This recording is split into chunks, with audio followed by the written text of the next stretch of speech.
Hello bachcho, let's see this question. The question says a circular coil has 15 centimeter radius and consists of 30 closely wound turns of wire. An extremely produced magnetic field of magnitude 2.6 millitesla is perpendicular to the coil A. If no current is in the coil, what magnetic flux links its turns? B. When the current in the coil is 2.8 ampere in a certain direction, the net flux through the coil is found to vanish. What is the inductance of the coil? Question कह रहा है कि एक circular coil है जिसका radius है 15 centimetre और circular coil के बाहर जो है वायर बहुत ही नज़दीक नज़दीक बांधा गया है मतलब और उसका नंबर ऑफ टर्न्स है 30। अब कह रहा है कि बाहर एक मैग्नेटिक फील्ड प्रोड्यूस हो रहा है जिसका मैग्नीट्यूड है 2.6 मिली टेस्ला और वो मैग्नेटिक फील्ड जो है परपेंडिकुलर है क्वाइल के डायरेक्शन में। अब क्वेश्चन पहला कह रहा है कि अगर क्वाइल में कोई करंट नहीं होगा तो कितना मैग्नेटिक फ्लक्स इसका टर्न्स क्या लिंक कर रहा होगा मतलब उसके टर्न से कितना मैग्नेटिक फ्लक्स पास कर रहा होगा।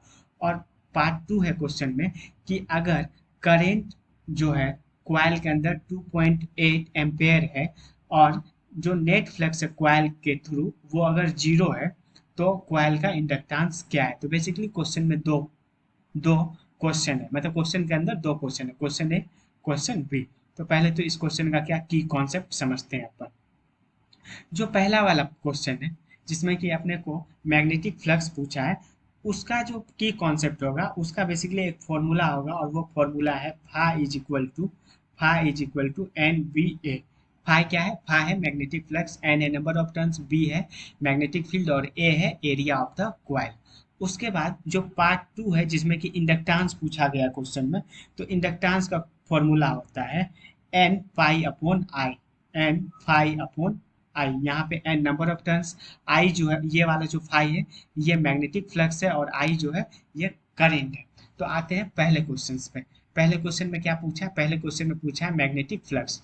तो magnetic flux is equal to क्या था? Magnetic flux is equal to था एन बी ए। अच्छा, एन क्या है? क्वेश्चन में नंबर ऑफ टर्न्स क्या है? क्वेश्चन में नंबर ऑफ टर्न्स है, यहाँ पे नंबर ऑफ टर्न्स है is perpendicular if the no coil what is in the direction. Number of turn है 30। तो ये देखो यहाँ पे आ गया नंबर ऑफ टर्न्स कितना 30। उसके बाद मैग्नेटिक फील्ड कितना? मैग्नेटिक फील्ड है 2.6 मिली टेस्ला, तो उसको टेस्ला में कन्वर्ट कर लिया। और एरिया ए क्या है? एरिया होगा पाई आर स्क्वायर, पाई और आर। आर यहाँ पे क्या है? आर है 15 सेंटीमीटर, तो इसको मीटर में कन्वर्ट कर लेंगे। तो इसको मीटर में कन्वर्ट किए तो 15 गुना 15 और इसका 100 और इसका 100, तो कितना आ गया 10⁴।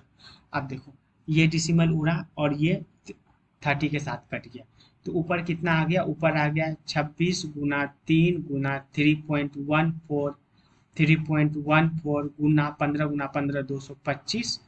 और ये माइनस, ये जो 4 है ये ऊपर गया तो ये 10⁻³ के साथ ऐड हो जाएगा और ऐड होकर कितना आ जाएगा 10⁻⁷।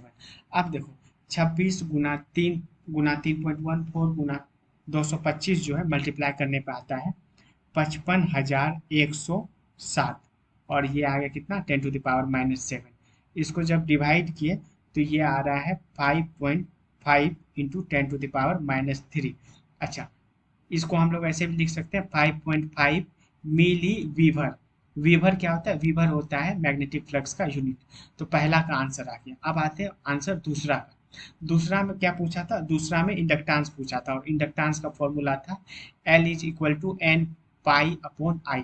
यहाँ पे एन था नंबर ऑफ टर्न्स जो कि क्वेश्चन में 30 दिया हुआ है, पाई था मैग्नेटिक फ्लक्स जो कि हम लोग 5.5 के बराबर निकाले, तो 5.5 मिली को हम लोग क्या मिली को हटा देते हैं तो ये आ गया 10⁻³ से मल्टीप्लाई हो गया।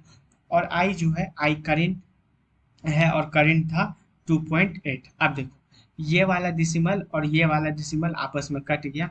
उसके बाद ये 15 और ये 14, ठीक है। तो 15 गुना 55 जो कि न्यूमरेटर में है वो हो गया 825 और नीचे 14 और इंटू 10⁻⁻3।